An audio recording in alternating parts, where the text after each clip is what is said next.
안녕하세요. 사연에 빠지다의 DJ 민영입니다. 오늘 사연자는 상식이라고는 없는 무식한 시어머니에게 진짜 몰상식이 뭔지 똑똑히 보여줬다는데요. 과연 어떤 사연인지 들어보시겠습니다. 오늘도 두 가지 사연 준비되어 있는데요. 끝까지 들어주실 거죠? 그럼 바로 시작할게요. 구독과 좋아요 잊지 말고 꾹 눌러주세요. 안녕하세요. 저는 30대 여자입니다. 저희 부모님은 결혼해서 제가 태어날 때까지 남의 집 창고 같은 곳에서 월세를 살았어요. 부모님 두 분이 누우면 딱 꽉 차는 방이었대요.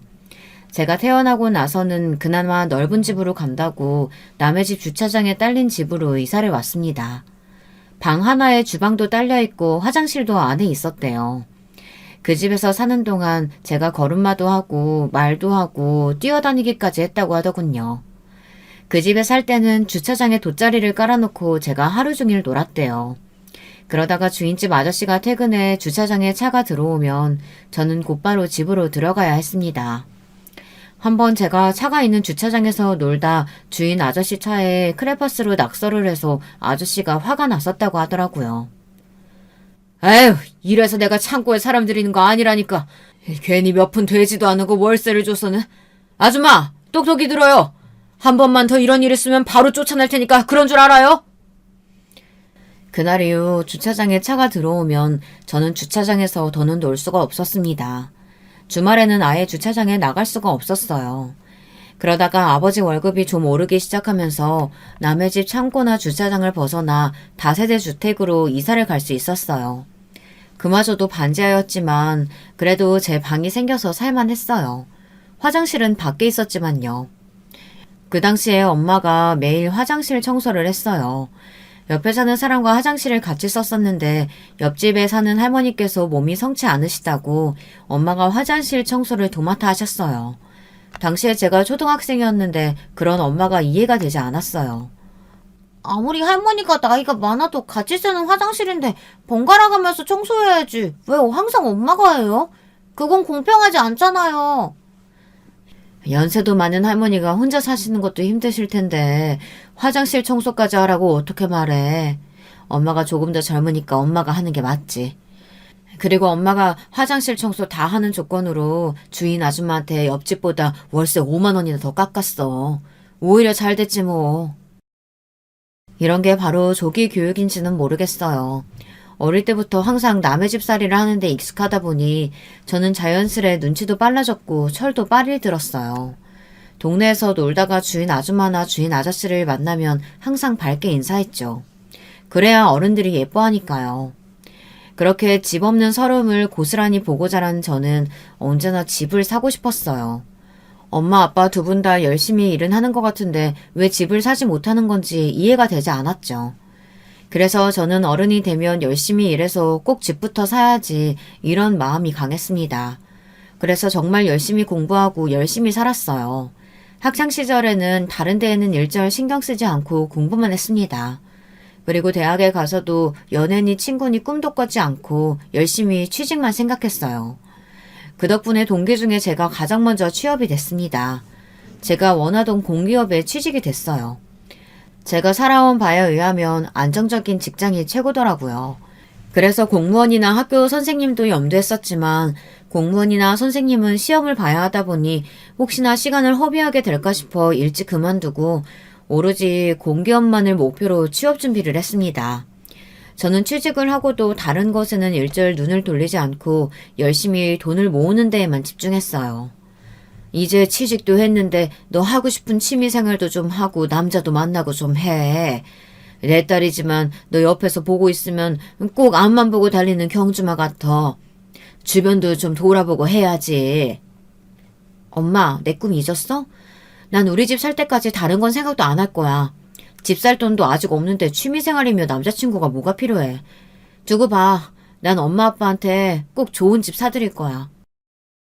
지금 생각하면 저도 제가 왜 그렇게 집에 집착했는지 모르겠지만 저는 20대 후반이 될 때까지도 오로지 부모님께 집을 사드리는 것만이 목표였어요. 그때까지도 부모님은 전세를 살고 계셔서 2년마다 이사를 해야 하나 전세금을 올려줘야 하나 고민하고 계셨거든요. 저는 결국 30이 되기 전에 제 목표를 이뤘습니다. 월급을 꼬박꼬박 모아 7년 만에 4억을 모았어요. 그 돈과 부모님이 함께 살던 전세 보증금을 합해서 아버지가 다니시던 공장 근처에 20평대 빌라를 샀습니다. 아버지가 원하던 산도 있고 공원도 있는 동네였고 어머니가 원하던 큰 베란다가 있는 집이었어요. 아버지와 어머니와 함께 손을 꼭 잡고 부동산에 가서 사인을 하는데 그날은 제 인생 최고의 날이었습니다. 그날 저녁 집에서 오랜만에 삼겹살 파티를 했는데 어머니 아버지는 눈물을 펑펑 쏟았어요. 이 못난 아비가 30년 동안 못한 일을 우리 딸은 다 몇 년 만에 해내는구나. 너무 장하다. 그리고 고마워. 앞으로는 절대 이사 걱정 없이 마음 편하게 사세요. 제 인생의 최대 목표였던 일을 30 전에 이루고 나니 저는 조금 헛헛했습니다. 그래서 또 다른 목표를 세웠어요. 그때까지도 저는 제대로 된 연애도 한번 해본 적이 없다 보니 당연히 결혼은 생각도 없었습니다. 그래서 그냥 앞으로 제가 혼자 살 집을 사자 싶어 다시 돈을 모으기 시작했습니다. 그리고 청약저축이라는 것도 만들어서 차곡차곡 돈을 넣었어요. 저의 다음 목표는 서울의 아파트에 들어가는 거였어요. 만약 결혼을 안 하게 되면 서울의 아파트를 가진 멋진 독신으로 살면 되겠다 싶었거든요. 그런데 인생이라는 게 제 뜻대로 되지 않는다는 걸 처음으로 느끼게 된 일이 있었습니다. 한 남자를 만났는데 어느새 그 남자와 미래에 대해 상의하고 있었어요. 남자는 직장 내에서 만난 사람이었는데 저보다 2살이나 어렸습니다. 그런데 아직 사회생활을 한 지 얼마 되지 않아 그런지 세상 물정을 너무 모르더군요. 같이 일하는 직원들이 주식이니 비트코인이니 토토니 이야기를 할 때마다 혹해서 여기저기 귀를 팔랑거리며 투자를 하는 것 같더라고요. 처음엔 저도 남의 일이니 별로 관심이 없었어요. 그런데 얼마 뒤 회식을 하는데 돈을 잃었다고 시무룩해져서 있는 꼴이 신경 쓰여 관심이 가게 됐습니다. 그러다가 회식 자리에서 이런저런 이야기를 했는데 그 남자 직원이 예전에 저와 비슷했어요. 집을 사고 싶은데 방법을 모르겠다며 힘들어하고 있었죠. 특히나 집안 사정도 넉넉지 않아서 부모님께서 장남인 본인만 바라보고 있는데 자꾸 투자에 실패해서 힘들다는 점이 마음이 쓰였어요. 저도 가난한 부모님 밑에서 자라며 남한테 말은 못했지만 혼자 이런저런 고민이 많았으니까요. 저는 안쓰러운 마음에 이런저런 이야기를 조언했는데 그때부터 남자와 가까워지기 시작해 어느새 연애를 하게 되었습니다. 그게 바로 제 인생에서 공식적인 첫 연애였죠. 그리고 바로 그 첫 남친이 제 남편이 되었습니다. 저도 그때만 생각하면 도대체 제가 무슨 생각으로 결혼까지 했는지 모르겠어요. 정말 뭔가에 홀리기라도 한 것처럼 정신이 나가서는 어느새 식당에 들어가고 있었습니다. 결혼이라는 게 원래 다들 그렇게 정신없이 하는 거라고들 하지만 저는 정말 아무것도 모르고 결혼했어요. 남편과 만난 지 1년 조금 넘었을 때 결혼 이야기가 나오자마자 시부모님께 인사를 드렸는데 시부모님께서도 별다른 이야기 없이 바로 예식 날짜를 잡으라고 하시더라고요. 사실 제가 남편보다 2살이 많아서 마음에 들지 않아 하시면 어쩌나 했는데 제가 나이가 많은 건 별로 마음에 걸려하지 않으시더라고요. 오히려 시어머니께서 결혼을 서두르셨어요. 알고 보니 시어머님께서 결혼을 서두르는 이유가 있었습니다. 시아버지께서 몇 년 전에 췌장암 판정을 받으시고 수술을 몇 차례나 받으셨는데 몸 상태가 좋지 않으시다고 하더라고요. 병원에서도 더는 항암이 크게 의미가 없을 것 같다고 이야기를 하기도 했고요. 그렇다 보니 시어머니께서는 시아버지가 조금이나마 기력이 있으실 때 식을 올리는 게 좋을 것 같다고 하셨어요. 저도 남편도 시아버지를 위해 하루라도 빨리 결혼식을 올리는 게 좋을 것 같다고 생각했습니다. 그런데 한 가지 걸리는 게 있었어요. 결혼 날짜를 잡고 결혼 준비를 시작했는데 시어머니께서 생각지도 못한 이야기를 하더라고요. 새아기, 너도 우리 집 와봤으면 알겠지만 우리 집 형편이 안 좋아. 우리도 간신히 전세 사는 거라 너희 신혼집 구해줄 돈은 없어. 그러니까 너희가 돈 모을 동안 우리 집에 들어와 살아라. 시어머니의 말씀에 사실 저는 당황했습니다. 남편에게 들은 말도 있고 직접 제가 시댁에 가보기도 했기에 집안 형편이 넉넉지 않다는 거 정도는 알고 있었어요. 그래도 시어머니께서 결혼을 서두르시길래 어느 정도는 준비가 되어 있는 줄 알았습니다. 많이는 아니어도 조금이라도 도와주실 줄 알았죠. 그런데 시댁에서는 일절 아무것도 도와줄 수가 없대요. 거기다가 더 이해가 안 됐던 건 남편이 모아둔 돈이 하나도 없답니다. 적잖이 당황한 제가 무슨 대답을 해야 하나 우물쭈물하고 있는데 그제야 남편이 쭈뼛거리며 제게 이야기를 하더군요.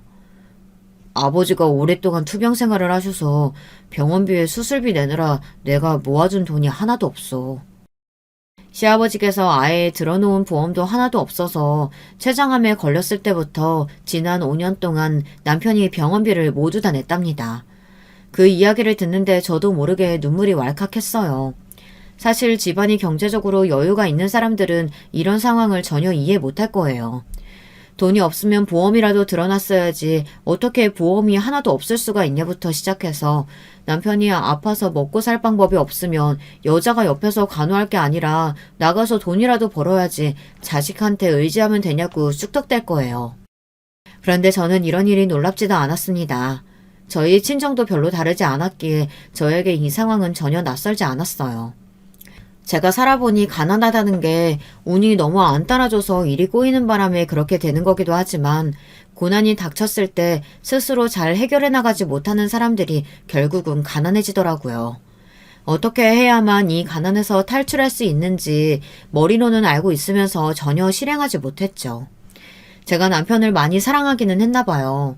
옛날에 저라면 분명 결혼이고 뭐고 도망가자 싶었을 텐데 그때는 남편과 함께 이 고난을 극복해보자 싶었습니다. 제가 지난 20대를 열심히 살아온 것처럼 30대도 악착같이 살다 보면 남편과 시댁 식구들에게 제가 큰 보탬이 되지 않을까 싶었어요. 제가 조금 모아둔 돈이 있어요. 그거면 회사 근처에 월세나 작은 집 전세 정도는 구할 수 있을 거예요. 제가 한번 알아볼게요. 저는 남편과 결혼하는 데 있어서 경제력이 그렇게 중요하지는 않았어요. 시댁이 좀 힘들어도 저나 남편 직장이 탄탄하니 돈이야 금방 모을 수 있다고 생각했죠. 그런데 남편 생각은 좀 달랐습니다. 돈도 돈인데 아버지 살아계시는 동안은 나도 아버지 곁에 있어드리고 싶어. 이런 내 마음 자기는 이해해줄 수 있지? 시아버지께서 투병하시는 동안 남편이 곁에서 살뜰히 챙긴 거야 익히 들어 알고 있었는데 남편은 효자였어요. 남편은 결혼하고도 시부모님과 함께 살고 싶다고 했어요. 어차피 지금 형편에 결혼하면 월세밖에 못 살 텐데 몇 년만 시댁에 들어가 살면 월세가 굳으니 돈을 더 빨리 모을 수 있지 않냐고 했어요. 집을 가장 중요하게 생각하는 저로서는 남편 말이 틀린 말이 아니란 건 알아요. 그런데 저는 한 번도 결혼해서 시부모님과 함께 살게 될 거라고는 생각도 해본 적이 없었습니다. 요즘 시대에 아무리 형편이 안 좋아도 그렇게 시작하는 집은 거의 없으니까요. 그런데 상황이 제가 시부모님 댁에 들어갈 수밖에 없는 형편이었습니다. 남편이 워낙 완강했기 때문에 더는 제가 이야기할 수 없었어요. 남편은 둘이 바짝 돈 모으면 금방 모일 테니 몇 년만 고생해서 아파트를 사자고 약속했습니다. 저는 이런저런 걱정이 많았지만 남편만 믿고 결혼했습니다. 그런데 시집살이라는 게 생각보다 쉽지 않았습니다. 시아버지께서 몸이 좋지 않으시다 보니 집안 분위기가 좋지 않았어요.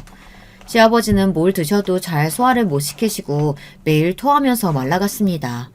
그런 모습을 가족들이 다 함께 지켜보다 보니 다들 예민해질 수밖에 없었어요. 특히나 시어머니께서 시아버지 간호하는 게 많이 힘들다 보니 짜증을 많이 냈어요. 자연스레 가족들이 시어머니 눈치를 항상 봤습니다. 저는 출근하느라 바쁜 와중에도 꼭 남편보다 1시간 일찍 일어나 빨래도 돌려놓고 아침 준비를 했어요.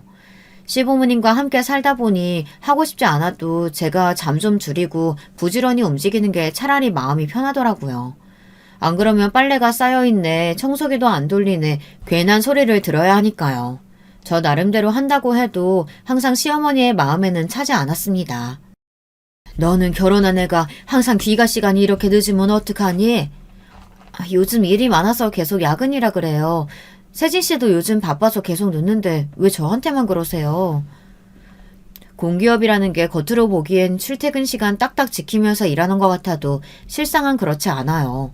저나 남편이나 직장 내에서 가장 일을 많이 해야 하는 직급이라 둘 다 야근이 일상입니다. 안 그래도 일도 많아 힘들어 죽겠는데 매일 퇴근하고 들어와서 시어머니 잔소리까지 들으려니 아주 곤욕이었습니다. 남편이 일이 많아 늦으면 그렇게 일이 많냐고 어떡하냐고 안쓰러워 어쩔 줄 몰라 하시면서 제가 야근하고 들어오면 어디서 놀다 오기라도 한 것처럼 폭풍 잔소리를 하셨어요. 결혼한 여자가 일찍 집에 와서 밀린 집안일도 하고 남편 저녁도 챙겨야지. 어쩜 너는 그렇게 자기밖에 모르니? 저라고 하루 종일 나가서 일만 하고 싶겠어요? 저도 이렇게 안 하면 먹고 살기 힘드니까 참고 하는 거예요. 저도 오늘은 피곤해서 어머님 잔소리 못 들으니까 제발 그만하세요. 신혼 때나 한두 번 시어머니 싫은 소리 들어드리는 거지 몇 년째 같은 소리를 듣고 있으려니 저도 지쳐갔습니다. 시어머니 말에 반항을 안 할 수가 없었어요. 물론 시어머니도 이제 연세가 있으신데 하루 종일 아픈 사람 뒤치다꺼리를 해야 하니 얼마나 힘드시겠어요. 저도 이해가 안 되는 건 아닙니다. 하지만 저도 시댁에서 살며 아픈 시아버지, 쌀쌀맞은 시어머니, 철딱선이 없는 시누이와 살며 시집살이 하는 게 만만찮게 힘들었어요. 그러던 어느 날이었습니다. 시아버지께서 돌아가셨어요. 주무시다가 갑자기 쇼크가 와서 새벽에 응급실에 갔는데 끝내 버티지 못하고 떠나셨습니다. 오랫동안 말기 암으로 투병을 하셨으니 가족들 모두 마음의 준비는 하고 있었지만 이렇게 갑자기 돌아가시게 될 줄은 몰랐어요. 그런데 슬픔도 잠시 시어머니의 행동에 저는 경악했습니다. 도저히 생각지도 못했던 일을 하고 계시더군요. 시아버지께서 돌아가셔서 저와 남편이 급하게 장례식장과 납골당을 알아보고 있었는데 시어머니는 일절 관심도 없으셨어요. 오로지 시아버지 담당 보험사에 전화해서 사망신고를 하면 나올 보상금과 시아버지 앞으로 되어 있는 연금은 어떻게 되는 건지 알아보기 바쁘셨죠. 아직 시아버지가 장례식장에 도착하지도 않았는데 말이죠. 올 손님도 얼마 되지도 않는데 괜히 비싼 데 알아보지 말고 제일 작은 데서 해라. 납골당도 멀어도 상관없으니까 제일 싼 데서 하고. 우리 회사 사람들도 오는데 어떻게 그래요. 내가 알아서 할 테니까 어머니는 가만히 좀 계세요. 저를 보기 민망했는지 남편이 서둘러 시어머니를 말렸어요. 아무리 오랫동안 투병하셨다고 해도 그렇지 남편이 죽었는데 보험사에 사망보험금이 얼마나 나오는지 바로 확인하는 아내의 모습은 보기 좋지 않으니까요. 저도 그런 모습을 바로 곁에서 보는데 왠지 허탈했습니다. 정말 진심으로 아무렇지 않으신 건가 싶어서요. 물론 시어머니께서 화가 나실 때는 시아버지를 보며 매일 지겹다, 이렇게 사느니 죽는 게 낫지 않겠냐 하시며 시아버지에게 욕도 하시는 걸 봤어요. 그때도 저는 이해가 안 됐어요. 왜 아픈 사람한테 저렇게 화를 내나 싶어서요. 같은 여자로서 불쌍하고 안쓰럽게 생각하려고 하다가도 시어머니께서 아무 말이나 함부로 하시는 걸 보면 정이 뚝뚝 떨어졌죠. 저희 시어머니는 그런 분이에요. 제가 결혼하고 줄곧 함께 살며 옆에서 지켜본 바에 의하면 자기 뱃속으로 나온 남편과 시누이 말고는 일절 관심이 없었어요. 평생 한 입을 덮고 산 남편마저 귀찮고 보기 싫은 존재로 생각하셨죠. 그랬으니 저는 얼마나 하찮게 보이시겠어요. 당신에게 가장 귀한 아들을 뺏어간 얄미운 애로 생각하실 게 뻔했죠. 사실 저는 시어머니께서 며느리로서 저를 예뻐해줬으면 좋겠다, 이렇게까지 기대하지도 않아요. 다만 괜한 일을 만들어서 저를 힘들게 하지만 않았으면 좋겠어요. 시아버지께서 돌아가셨을 때도 어이없는 일이 있었거든요. 장례식이 다 끝나고 조의금을 정리했어요. 그래도 저와 남편 손님이 많이 와주셔서 조의금이 많이 들어왔어요. 저와 남편은 장례식에 와주신 분들께 너무 고마웠습니다. 큰일을 겪고 나니 주변 사람들의 위로가 얼마나 힘이 되는지 다시 한번 느꼈죠. 앞으로 우리도 주변에 일이 생기면 살뜰히 챙겨야겠다 생각했습니다. 남편은 들어온 조의금을 정리해서 시어머니께 드렸어요. 남편은 당연히 시어머니께 다 드리는 게 맞는다고 했지만 제 생각은 조금 달랐습니다. 회사에서 온 문상객들이 워낙 많다 보니 저나 남편이나 회사 사람들에게 인사라도 해야 하는데 시어머니께서 조금이라도 떼어주실 줄 알았어요. 그런데 일절 말이 없으시더라고요. 저는 속으로 조금 서운했지만 겉으로 티는 내지 않았어요. 시어머니도 당장 돈 들어갈 때가 많으실 테니 그러려니 했습니다. 그런데 장례식이 다 끝나고 마무리를 하고 나오려는데 직원이 쫓아와서 저에게 장례식 비용을 정산 안 했다고 하더라고요. 저는 놀라서 곧장 남편에게 장례식 비용을 정산 안 했다고 이야기했습니다. 저는 당연히 시어머니께서 하신 줄 알았거든요. 남편이 곧장 시어머니께 말씀드렸는데 기가 막힌 게 시어머니께서 시치미를 뚝 떼고 있었습니다. 내가 돈이 어딨다고 장례식 비용을 내? 이런 건 당연히 자식들이 알아서 하는 거지. 엄마, 어제 조의금 들어온 거 정산한 거 다 드렸잖아요. 당연히 그걸로 결제해야지. 무슨 소리야. 남편은 어이가 없다는 듯 한숨을 쉬며 어제 드린 조의금을 달라는 식으로 이야기했습니다. 그런데 시어머니는 가방을 품에 꼭 안으며 돈을 내놓을 생각을 안 했어요. 그걸 내가 왜 내? 조의금이야 너희 아버지 죽었다고 사람들한테 받은 돈인데 당연히 내 돈이지.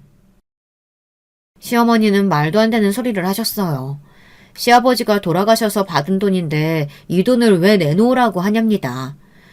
시어머니는 결국 끝까지 장례식 비용을 정산을 안 하시더라고요. 장례식장 직원이 바로 앞에서 빨리 결제하라고 기다리고 있으니 시어머니와 왈가왈부할 수 없었던 남편은 본인이 장례식 비용을 다 정산했어요. 그뿐만이 아니에요. 납골당에 가서도 다 남편이 결제했습니다. 저는 그때까지도 다 정리가 되고 집에 돌아오면 시어머니께서 알아서 정리해 주실 줄 알았어요. 사실 다른 건 몰라도 가족끼리 돈 이야기를 하는 게 참 민망하잖아요. 더군다나 좋은 일도 아니고 시아버지 장례식인데 이러쿵저러쿵 이야기하기도 머쓱하고요. 그런데 시어머니는 장례식이 끝나고 한참이 지났을 때까지 일절 장례식 비용에 대한 이야기를 하지 않았습니다. 예상하지 않았던 건 아니지만 저는 자꾸만 짜증이 나서 남편한테 한 소리 했어요. 어머니 해도 너무 하시는 거 아니야? 아무리 돈이 좋아도 그렇지 장례식 비용이 한두 푼도 아닌데 어떻게 그걸 다 우리더러 내라고 하실 수가 있어. 시어머니가 재산이 많은 것도 아니고 벌이가 있으신 것도 아닌데 저도 돈 가지고 일일이 쪼잔하게 굴고 싶지 않아요. 하지만 아무리 그래도 그렇지 장례식처럼 큰 일을 아무리 장남이라고 해도 어떻게 혼자 다 해결하라고 하실 수가 있죠. 저희가 재벌도 아니고 말이죠. 그런데 더 짜증이 나는 건 남편의 태도였습니다. 자기도 엄마 말 들었잖아. 이런 일은 당연히 자식이 알아서 하는 거라는데 거기서 뭐라고 말해. 우리가 알아서 해야지. 이럴 때 보면 남편은 너무너무 답답했습니다. 시어머니 말에 반기를 드는 것 같다가도 결국은 시어머니가 하라는 대로 따라갔어요. 항상 어쩔 수 없다는 식이었죠. 자식이 알아서 해야 하는 거면 아가씨도 같이 해야지. 왜 항상 우리만 해? 이런 일이 한두 번이야? 저번에 주인이 전세금 올려달라고 했을 때도 우리가 올려줬잖아. 이렇게 큰일 있을 때마다 우리가 다 내면 우리는 언제 집 사고 분가해? 항상 보면 저만 속이 타는 것 같아요. 남편하고 결혼한 채로 어쩔 수 없이 시댁에 들어와 살게 됐지만 제가 시댁에 가장 노릇을 하려고 결혼한 건 아니에요. 말을 안 해서 그렇지 시부모님과 시누이까지 한 집에 살다 보니 생활비로 들어가는 돈이 만만치 않았습니다. 시부모님은 노후 준비를 전혀 해놓지 않은 상황이라 저와 남편이 병원비에 생활비를 다 내고 있었어요. 시어머니 용돈까지 챙겨드리면서요. 그런 상황이다 보니 점점 더 저는 불만이 쌓일 수밖에 없었습니다. 이건 저와 남편이 결혼해 시부모님 댁에 들어온 게 아니라 저희가 시부모님을 모시고 있는 거나 마찬가지였으니까요. 저는 남편과 화목한 가정을 꾸리기 위해 결혼한 겁니다. 그런데 살면 살수록 마치 밑 빠진 독에 물 붓기라도 하는 것처럼 항상 제자리 걸음이었어요. 이런 식으로 살다가는 평생 분가를 못할 수도 있겠다는 생각이 들었습니다. 그러던 와중에 계속 이렇게 살다가는 정말 안 되겠다 싶게 만든 사건이 있었는데요. 원래 남편은 처음 만났을 때부터 저에게 의지하더니만 결혼하고 나서는 점점 더 저를 많이 의지했어요. 무슨 일만 있으면 저에게 쪼르르 달려와서 이야기하고 도와달라고 했습니다. 한 번은 그런 적이 있었어요. 시어머니께서 멋대로 사고를 쳤습니다. 저와 남편이 일이 있어 나간 사이 시누이가 남자친구를 집에 데리고 온 적이 있나 봐요. 그런데 은근슬쩍 시누이가 결혼 이야기를 꺼냈답니다. 남자친구랑 결혼하고 싶다고요. 그런데 문제는 당시에 시누이가 결혼할 형편이 전혀 아니었어요. 시누이는 공무원 준비한답시고 멀쩡히 다니던 직장을 그만두고 2년째 집에서 놀고 있었거든요. 거기다가 그나마 직장 생활하며 모아둔 돈도 시험 공부하는 2년 동안 다 써버려서 수중에 돈도 없었어요. 그런 와중에 시어머니께서 예비 사윗감이 마음에 든다고 덥석 결혼을 허락해버린 거죠. 시어머니는 시누이에게 당신 마음대로 결혼하라고 해놓고 그날 저녁 남편을 불러 말도 안 되는 소리를 했습니다. 남자애가 구급 공무원인데 애가 인물도 좋고 인상도 서글서글하니 좋아. 수영이도 곧 있으면 30인데 좋다는 남자 있을 때 하루라도 빨리 시집 보내는 게 낫지. 좋은 사람 생기면 결혼하면 좋죠. 근데 수영이 지금은 직장도 없고 모아놓은 돈도 한 푼도 없는데 무슨 결혼을 해요. 직장이라도 구하고 해도 해야죠. 돈이 없기는 왜 없어? 너희들 결혼한 지 꽤 됐는데 모아둔 돈 있을 거 아니야. 시어머니는 너무도 당연하게 저와 남편에게 모아둔 돈이 없냐고 물었어요. 그런데 문제는 남편이 너무 바보 같다는 겁니다. 그 자리에서 단박에 돈이 없다고 잘났어야지 혼자 웅얼웅얼 머뭇거리다가 저에게 물어보겠다고 했다네요. 쪼다도 이런 쪼다가 없습니다. 그날 밤 남편은 저에게 쪼르르 달려와 눈치를 살피더니 시어머니에게 들은 이야기를 했어요. 순간 저는 너무 기가 막혀서 남편 얼굴을 쏘아보았습니다. 그걸 바보같이 나한테 물어본다고 하면 어떡해. 그 자리에서 돈 없다고 딱 자르고 못을 박았어야지. 우리 분가하려고 모으는 돈 있잖아. 버젓이 돈이 있는데 어떻게 없다고 해. 남편은 그냥 호구 중에 호구였어요. 아무리 자기 가족들 일하고 해도 그렇지. 우리 살 구멍은 만들어 놓고 호구짓을 해야지. 우리 부부가 앞으로 어떻게 살아야 할지 대해서는 전혀 생각하지 않았죠. 그걸 말이라고 해? 그 돈은 말 그대로 우리가 분가할 때 쓰려고 모으는 돈이잖아. 그 돈을 왜 아가씨를 줘? 아가씨가 시집가고 싶으면 아가씨가 돈을 모아야지. 이렇게 살다가는 답답해 미쳐버릴 것 같았습니다. 시어머니도 아가씨도 남편도 누구 하나 정상적으로 생각하는 사람이 없었어요. 아무리 가족이고 서로를 생각해서 하는 행동이더라도 그거야 결혼 전에나 그렇게 하는 거죠. 새로운 가정을 꾸리고 있는 와중에 항상 자기 집만 챙기면 도대체 우리 부부는 언제 분가를 하고 애를 갖겠어요. 저는 가만히 있다가는 이러다 그나마 모은 돈까지 다 털리겠다 싶어 제가 나서기로 했습니다. 얼마 뒤 시어머니가 저녁을 먹는데 또 시누이의 결혼 이야기를 꺼내길래 제가 나섰습니다. 수영이가 올해 넘기기 전에 식 올리고 싶다는데 아무래도 가을이 좋겠지? 그리고 너희는 둘이 상의해봤니? 수영이 결혼하는데 얼마나 줄 수 있어? 시어머니는 대놓고 돈 이야기를 하셨습니다. 저희더러 얼마나 줄 수 있냐고요. 저는 순간 말문이 막힐 정도로 기가 막혔지만 남편처럼 바보마냥 넋을 놓고 있을 수는 없었어요. 어머, 아가씨 결혼하려고요? 너무 축하해요. 아가씨가 결혼한다고 하면 당연히 축의금은 해야죠. 넉넉하게. 저는 시어머니의 말을 못 알아듣는 척 축의금을 넉넉하게 하겠다고 하고 웃었습니다. 그러자 시어머니 표정이 싹 변하더군요. 우리 수영이가 남이니? 축의금을 하게. 내 말은 수영이 결혼할 때 결혼자금으로 얼마나 줄 수 있냐는 거야. 너희 둘도 결혼한 지 꽤 됐고 연봉도 높으니까 꽤 모았을 거 아니야. 저희가 아가씨 결혼자금을 왜 줘요? 저희가 둘이 모으고 있는 돈이야 당연히 저희 분가할 돈인데 그 돈을 아가씨 결혼하는데 보탤 수는 없죠. 저는 시어머니에게 한 소리 들을 각오를 하고 이야기했습니다. 저도 웬만하면 야박하게 굴고 싶지 않았지만 시어머니가 하는 행동이 얄미워서 가만히 있을 수가 없었어요. 저희더러 알아서 돈 모아서 분가하라고 할 때는 언제고 매번 돈 문제가 생길 때마다 너무나 당연하게 우리에게 내놓으라고 하니 참기 힘들더군요. 이건 아들 며느리가 아니라 호구로 생각한다고 밖에는 생각할 수 없었죠. 그런데 그때 잠자코 시어머니 뒤에 숨어있던 시누이까지 나서서 저에게 깐족거렸습니다.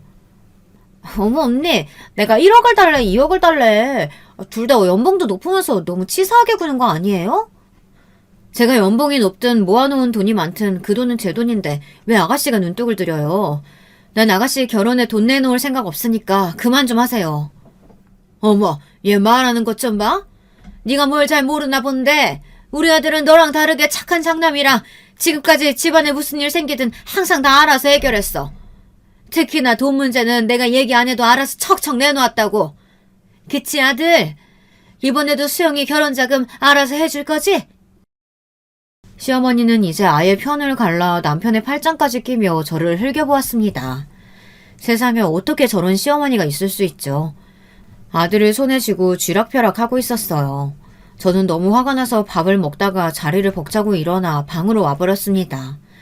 곧바로 저를 따라 들어온 남편은 저에게 미안하다며 사과를 했어요. 그러면서 하는 말이 사실 장남으로 사는 게 본인은 적성이 맞지 않는다면서 저에게 고달픔을 토로하더군요. 여보, 미안해. 우리 집이 상식적이지 않아서 힘들지. 나도 머리가 지끈거릴 정도로 힘들 때가 많은데 당신은 오죽하겠어. 그런데 어떡해. 어머니 말대로 이번 기회가 아니면 수영이 시집 못 갈 수도 있는데 좋다는 사람 있을 때 보내야지. 그게 무슨 뜻이야? 지금 나더러 분가하려고 모은 우리 돈 아가씨한테 주자는 거야? 남편은 결국은 시어머니 말대로 하자는 거였습니다. 그러면서 저에게 마지막으로 한 번만 도와달라고 사정을 하더군요. 자기도 매번 돈 때문에 힘든 집이 싫지만 어쩔 수가 없답니다. 아버지도 안 계신 상황에서 본인이 가장인데 자기 살자고 동생을 외면할 수가 없대요. 그런 남편이 안쓰러우면서도 저는 이런 일이 반복되는 게 버거웠습니다. 남편과 저는 상의해서 원만한 방향으로 결정했어요. 아가씨의 혼수만 저희가 준비해주기로 했습니다. 신혼집에 들어갈 가구와 가전제품을 저희가 다 사주기로 했어요.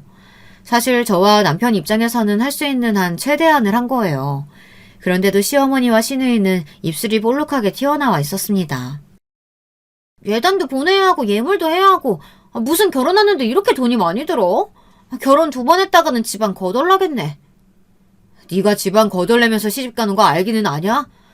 그러게 내일 모레면 30인 게 돈도 한 푼 안 모아두고 뭐했냐? 오빠야말로 공기업 다닌다고 매일 떵떵거리더니만 동생 시집갈 돈 안 모아두고 뭐했냐? 시누이는 이 상황이 장난 같은지 어린애처럼 말하면서 실실거렸어요. 이래서 가정교육이 중요하다는 말을 하는 겁니다. 시누이는 뻔뻔한 시어머니를 보고 자라 그런지 역시나 낯이 두꺼웠어요. 아가씨, 앞으로 결혼할 사람이 언제까지 그렇게 철딱서니 없이 굴 거예요. 말도 안 되는 소리 할 시간에 빨리 취직이나 해요. 요즘 남자들은 같이 맞벌이 하는 거 당연하게 생각하지 집에서 살림만 하는 여자 싫어해요.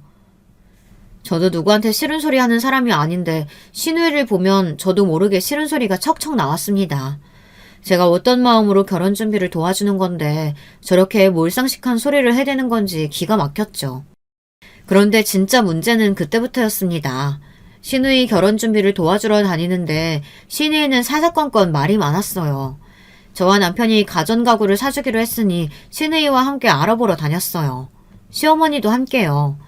사실 시누이가 신혼집으로 살 집이 그렇게 크지 않아요. 투룸 전세로 들어간다고 하니 가구고 가전이고 살 게 별로 없었죠. 그런데 시누이가 주제에도 맞지 않게 자꾸 수입 가구를 보러 다녔어요. 제가 보기엔 꼴값이 따로 없었죠. 방이 작아서 들어가지도 않을 것 같은데 거대한 침대랑 장롱을 보고 다니면서 갖고 싶다고 징징거리며 다 사고 싶다고 했어요.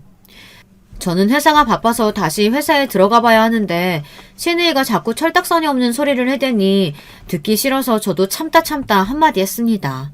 안 그래도 피곤해 죽겠는데 자꾸 시간 낭비를 해대니 저도 욱하더라고요. 아가씨, 저 모르게 어디 큰 집이라도 하나 숨겨놨어요? 그렇지 않고서야 이런 가구들을 도대체 어디다 두겠다는 거예요? 시간도 없는데 쓸데없는 거 보지 말고 빨리빨리 고르세요. 제 말에 시누이는 입술이 볼록하게 튀어나와서는 저에게 눈을 흘기며 가구점을 나갔습니다. 그런데 그때였습니다. 옆에 있던 시어머니가 제 어깨를 툭 쳤어요. 그러고는 기분 나쁘다는 듯 저를 쏘아보았습니다. 너 말 참 이상하게 한다? 우리 수영이가 앞으로 어떻게 될 줄 알고 그런 재수없는 소리라니? 우리 수영이가 공무원 되면 저런 가구 사는 거 일도 아니지. 미리 구경 좀 한다고 가구가 다른 것도 아닌데 왜 애를 무시하고 그래? 시어머니는 제가 시누이한테 한 소리가 거슬렸는지 금방이라도 제 멱살이라도 잡을 것처럼 몰아붙였어요. 무시하는 게 아니라 살 것도 아닌데 이 가게 저 가게 계속 구경만 하고 다니니까 힘들어서 그렇죠. 힘들긴 뭐가 힘들어. 이까지 가구 좀 사준다고 생생대는 거야 뭐야. 이까지 가구라뇨. 어머니 말이 나와서 말인데 세상에 여동생 결혼한다고 오빠가 가구에 가전까지 사주는 집이 어딨나요? 아이씨구, 네가 시누이 결혼 준비 좀 도와준다고 아주 배알이 꼬였나 보구나. 네가 마음씨를 그따위로 쓰니까 아직도 시댁에 얹혀 사는 거야. 저는 정말 어이가 없어서 기가 막히고 코가 막혔습니다. 저더러 신보가 이 모양이라 시댁에 얹혀 산다네요. 순간 너무 화가 난 저는 시누이 결혼이고 뭐고 다 때려치고 싶었습니다. 제가 어머님 댁에 얹혀 살긴 뭘 얹혀 살아요. 지금까지 어머님이 아가씨며 누구 덕분에 먹고 살았는데요. 그때였습니다. 지금까지 한마디도 안 하고 가만히 있던 남편이 갑자기 제 앞을 가로막고 서더니 언성을 높였어요. 당신 시어머니한테 뭐 하는 짓이야? 그깟 생활비 좀 보탰다고 이렇게 위아래 없이 굴어도 돼? 저는 어느 때보다 억울했습니다. 남편까지 저를 나무라니 순간 눈물이 왈칵 하더군요. 더군다나 남편 뒤에 서서 저를 보며 실실 비웃는 시어머니와 시누이가 너무 얄미웠습니다. 저는 그대로 몸을 돌려 택시를 타고 회사로 와버렸습니다. 도저히 그 자리에 있고 싶지 않았어요. 회사에서도 나와서도 남편이 있는 시댁으로 돌아가고 싶지 않아 친정으로 와버렸습니다. 그리고 며칠 동안 친정에 있으면서 출퇴근을 했어요. 지금까지 시댁에서 살면서 있었던 일을 친정 부모님께 말씀드리자 친정 부모님은 저를 안쓰러워했습니다. 하지만 사돈댁도 사정이 얼마나 힘들면 그러겠느냐고 저에게 이해하라고 했어요. 우리도 힘들게 살아봐서 알잖아. 힘든 와중에 딸 시집 보내려니 이래저래 얼마나 힘든 일이 많으시겠어. 너도 이제 그 집 사람인데 도울 수 있으면 기쁜 마음으로 도와드려야지. 그래. 우리도 너 갑자기 시집 간다고 했을 때 얼마나 놀랐는지 몰라. 모아둔 돈도 하나도 없는데 어떻게 시집을 보내나 해서. 그래도 사돈댁에서 들어와 살라고 해서 얼마나 다행이었는지 몰라. 따로 혼수님 오니 준비 안 해도 되니 돈 굳었지 뭐. 엄마 아빠는 그걸 말이라고 해? 나는 그렇게 시집 가고 싶지 않았어. 그리고 애초에 엄마 아빠 도움 같은 건 기대도 안 했다고. 갈 곳도 없고 마음이 너무 답답해서 친정에 간 거였는데 하나도 위로가 되지 않았습니다. 제 마음을 알아주는 사람은 아무도 없었어요. 말해봐야 뭐 하겠어요. 친정 부모님도 평생 돈 때문에 힘들게 사신 분들이라 저보다 시어머니를 더 이해했습니다. 결혼한 딸이 집을 나와 친정에 와 있으니 부모님은 이래저래 마음이 뒤숭숭하셨는지 남편에게 연락한 것 같아요. 남편이 친정에 저를 데리러 왔더군요. 저도 더는 친정에 있는 것도 눈치 보이고 힘들어서 못 이기는 척 남편을 따라 나섰습니다. 시댁으로 다시 돌아가는 차 안에서 남편은 저에게 그때 소리 지른 건 미안하다고 사과를 했습니다. 그러면서 하는 말이 본인이 나서지 않으면 시어머니가 더 저를 몰아붙일 것 같아 그런 거라네요. 남편이 진심으로 한 말이 아니라는 것 정도야 저도 알지만 서운한 건 어쩔 수 없었어요. 나 정말 당신 식구들이랑 못 살겠어. 정말 지긋지긋해서 당신하고도 살기 싫어질 지경이라고. 여보, 아무리 힘들어도 어떻게 그런 말을 할 수가 있어. 내 동생이랑 엄마가 힘들어서 기댈 데가 없어서 나한테 그러는 건데 당신이 좀 이해해주면 안 돼? 제발 이해하라는 소리 좀 그만해. 이게 지금 이해한다고 될 문제야? 당신 나 속인 거지? 처음부터 분가할 생각 아예 없었는데 나랑 결혼하려고 거짓말한 거잖아. 내가 당신보다 나이도 많고 만만해 보이니까 같이 벌어서 당신 네 집 호구 노릇하라고 결혼한 거 아니냐고. 저는 도무지 그렇게밖에 생각할 수가 없었습니다. 남편이 정말 저와 분가할 생각이 있었다면 매번 이렇게 무책임하게 굴 수가 없어요. 그런데 남편은 제 말이 너무 심하다며 인상을 팍 쓰더라고요. 당신이 힘들어서 하는 소리란 건 아는데 난 똑같은 상황이 다시 생긴다고 해도 엄마든 내 동생이든 도와줄 수밖에 없어. 남편은 이제 아예 대놓고 뻔뻔하게 굴더군요. 앞으로 그런 일이 또 생겨도 본인은 똑같이 도울 수밖에 없대요. 사람이 무책임해도 정도가 있지 매번 자기 집에 일이 있을 때마다 만사 제치고 뭐든 다 해결하겠다고 하니 저는 돌아버릴 노릇이었어요. 그 순간에는 저도 너무 참을 수 없이 화가 나서 나쁜 생각이 절로 들었습니다. 남편과 헤어지고 싶었어요. 시어머니는 절대 변하지 않으실 거예요. 아마 살아계시는 한 장남인 남편에게 딱 붙어 매번 힘들게 하실 게 뻔해요. 남편은 거절 못할 게 뻔하고요. 저는 생각만 해도 진저리가 쳐졌습니다. 남편이야 자기 부모니 참고 산다지만 저는 평생 이렇게는 살 수 없을 것 같았어요. 사람이 죽으라는 법은 없습니다. 시댁이라면 아주 징글징글하던 차에 마침 저에게 좋은 소식이 생겼어요.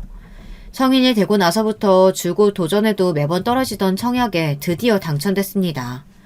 더군다나 제가 가고 싶었던 동네의 대단지 아파트였어요. 저는 당첨 소식을 들었을 때 너무 좋아서 육성으로 소리까지 질렀습니다. 한 가지 마음에 걸리는 건 있었어요. 바로 남편이었습니다. 진지하게 남편과의 이혼까지 고민했던 시기에 이런 좋은 일이 생기니 고민이 되기는 했죠. 저는 하늘에서 이왕이면 좀 참고 살아달라는 신호인가 싶기도 하더라고요. 저는 그렇게 애써 스스로를 위로했습니다. 한편으로는 시댁도 거지 같고 남편도 호구 같아서 차라리 이대로 이혼하고 혼자 사는 게 낫겠다 싶기도 했지만 남편이 좀 바보 같기는 해도 저를 많이 위해주고 지금까지 함께한 세월을 한 번 더 생각해서 참아보기로 했습니다. 제가 평생 꿈꾸던 내 집이 드디어 생겼으니 시어머니와 좀 떨어져서 분가에 살다 보면 저와 남편 사이도 예전처럼 돌아갈 수 있을 거라고 기대했습니다. 청약 당첨 소식을 남편에게 이야기하니 남편도 너무 좋아했어요. 여보, 고마워. 난 평생 노예처럼 일만 하다가 내 이름으로 된 집 하나 없이 죽을 팔자인 줄 알았는데 당신 덕분에 내가 서울 한복판에 아파트에 살게 생겼어. 남편이 흥분해서 사방팔방으로 폴짝폴짝 뛰며 저에게 고맙다고 했어요. 남편의 마음이 고스란히 이해가 됐습니다. 저도 결혼 전 부모님께 집을 사드렸을 때 딱 그런 마음이었으니까요. 기뻐하는 남편을 보니 얼마 전 시어머니 때문에 화가 나서 남편에게 화를 냈던 게 미안해졌습니다. 마음속으로 이혼까지 생각했던 제가 너무 바보같이 느껴졌어요. 그런데 제가 너무 안일했습니다. 시어머니도 시어머니였지만 남편도 마찬가지로 구제불능이었어요. 청약이 당첨되고 나니 이래저래 할 일이 많았습니다. 계약서도 쓰고 계약금도 입금해야 했죠. 저희가 따로 모아둔 돈이 있기는 했지만 그래도 비용이 부족해서 대출을 받아야 했어요. 이래저래 서류가 많이 필요했습니다. 그래서 남편과 같이 은행에 대출에 필요한 서류를 알아보러 갔어요. 그런데 그 순간 저는 믿을 수 없는 일을 당하고야 말았습니다. 글쎄 남편 통장에 들어있던 돈이 제가 생각한 것보다 훨씬 더 적었어요. 저와 남편은 결혼하고 월급에서 생활비를 제외한 나머지 금액을 무조건 적금에 넣었어요. 분산해서 각각 2개의 적금을 들었습니다. 그런데 남편 이름으로 가입한 적금이 1개 사라지고 1개뿐이었어요. 저는 남편에게 어떻게 된 일인지 물었습니다. 그런데 남편이 하는 말이 충격적이었어요. 여보, 사실은 내가 진작 말하려고 했는데 상황이 급해서 아직 말을 못했네. 수영이 신혼집 보증금이 부족하다고 해서 내가 빌려줬어. 순간 저는 누가 거대한 망치로 뒤통수를 후려치기라도 한 줄 알았습니다. 정말 뒤통수가 얼얼했어요. 아가씨 신혼집 보증금을 왜 당신이 내? 아가씨 남편은 뭐하고? 분명 신우이 신혼집은 신우이 남편 될 집에서 해준다고 제가 똑똑히 들었습니다. 그런데 왜 그 돈까지 남편이 해준 건지 도무지 이해되질 않았어요. 어떻게 된 일이냐고 추궁하는 저에게 하는 남편의 말이 가관이었습니다. 신우이가 신혼여행을 꼭 몰디브로 가고 싶다고 해서 보증금을 낼 돈의 일부를 신혼여행비로 먼저 내버렸대요. 부족한 돈은 전세금 대출을 받을 생각이었는데 무슨 이유인지 둘 다 대출이 안 나와서 원래 계약하려던 집을 계약 못할 상황까지 됐답니다. 그래서 급한 대로 신우이가 남편에게 빌렸다네요. 순간 저는 이성이 끊어지고 말았습니다. 정말 제대로 빡이 쳤어요. 저는 그대로 은행에서 나와버렸습니다. 남편과 더 이야기하다가는 은행에서 남편을 때릴 수도 있겠더라고요. 저는 집에 돌아오자마자 남편에게 고래고래 소리를 질렀어요. 당신 미쳤어? 어떻게 그렇게 중요한 일을 나한테 한마디 상의도 없이 결정할 수가 있어? 그 돈 없으면 우리는 어떻게 하려고 그 돈을 줬어? 여보, 흥분하지 마. 그러다 쓰러지겠어. 제발 내 말 좀 들어봐. 나는 우리가 이렇게 빨리 청약에 당첨될 줄 몰라서 그랬어. 그래도 우리는 다행히게 대출이 나오잖아. 대출 받아서 잔금 치르자. 내가 수영이한테는 빨리 갚으라고 말할게. 남편도 이 정도로 화가 난 제 모습을 본 적이 없으니 어떻게든 저를 말리려고 노력했습니다. 하지만 저는 웬만해서 진정이 될 것 같지 않았어요. 더는 남편을 신뢰할 수 없었습니다. 갚기는 뭘 갚아. 그까지 전세보증금도 못 내는 주제에 어느 세월에 돈을 갚아. 당신 진짜 자꾸 이따위로 할 거야? 하다하다 정말 이게 무슨 일인지 모르겠습니다. 저는 눈 뜨고 코라도 베인 것처럼 온몸이 다 아렸어요. 제가 어떻게 일해서 번 돈인데 남편은 자기 멋대로 제 돈을 날려버렸습니다. 그런데 그때였어요. 은행에 간다던 저희가 갑자기 들어와 언성을 높이며 싸우니 시어머니가 방문을 벌컥 열고 들어왔더라고요. 마음대로 방문을 열고 들어온 것도 짜증나는데 시어머니가 한다는 소리가 더 짜증났습니다. 어머, 너희 오늘 은행 간 게 청약 당첨돼서 간 거였어? 아이고, 그렇게 청약 노래를 부르더니 정말 되기는 했네. 잘됐다. 이 거지 같은 전셋집도 지긋지긋했는데. 시어머니는 저희가 청약됐다는 이야기를 듣자마자 생각지도 못한 소리를 하셨습니다. 마치 청약된 집에 함께 들어갈 것처럼 말이죠. 순간 저와 남편은 싸우다 말고 머쓱해졌어요. 청약된 집은 위치가 어디냐? 당연히 아파트지? 한 30몇 평 되나? 무조건 안방은 비워라. 거긴 당연히 내가 써야 하니까. 저는 너무 황당하고 당황스러워서 이제 화도 나질 않았습니다. 그 뻔뻔함에 심지어 헛웃음이 튀어나왔어요. 어머니, 무슨 말도 안 되는 소리를 하세요. 그 집은 어머님이랑 분가해서 사려고 신청한 제 집이에요. 그 집에 어머니 방은 없어요. 저는 그 집에 어머니 방은 없다는 말에 힘을 빡 주고 말했습니다.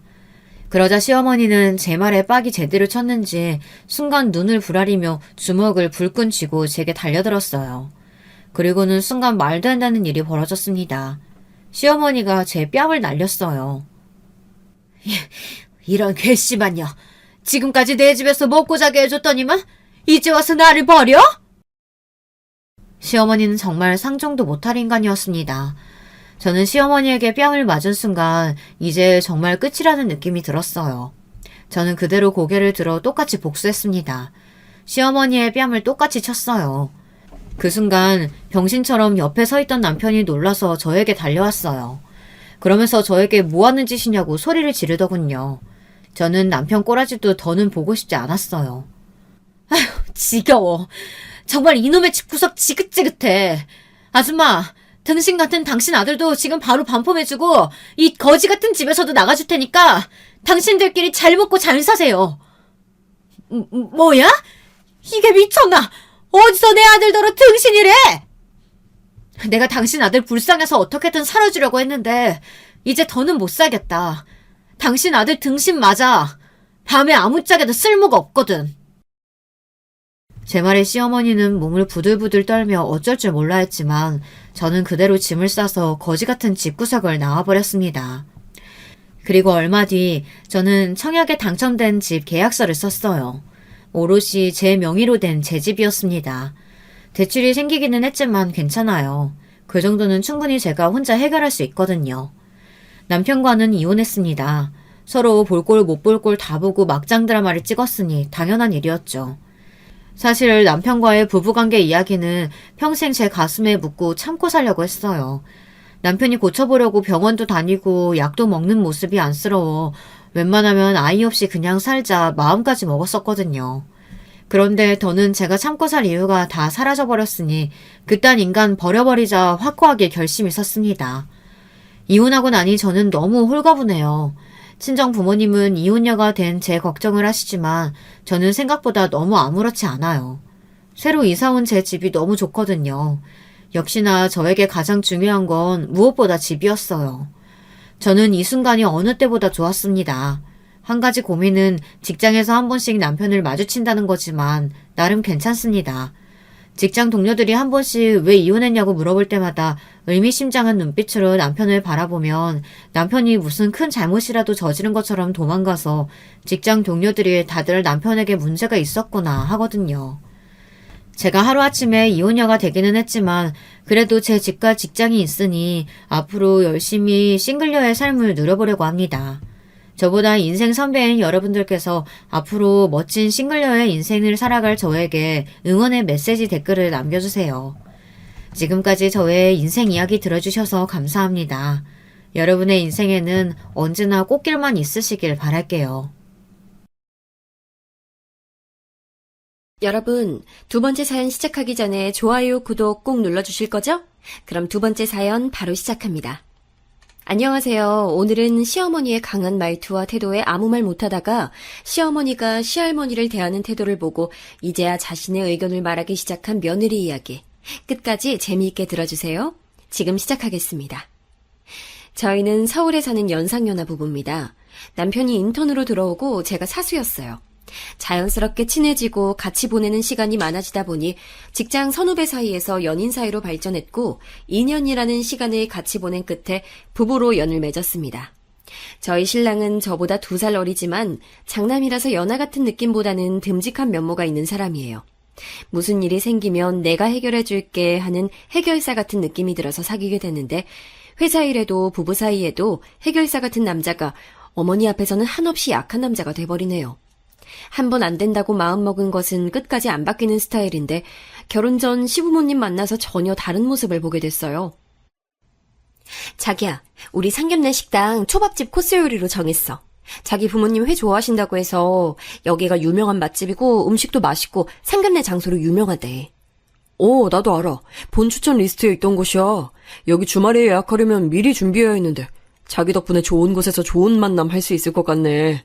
안 그래도 동기들이 강추하더라고. 남자친구에게 부모님께서 좋아하는 음식을 물어봤고 평소 아들들과 외식할 때 횟집을 자주 가셔서 따로 전화로 여쭤야 한다는 생각을 못했어요. 상견례 날 양가 부모님이 인사를 나누시고 음식이 들어왔어요.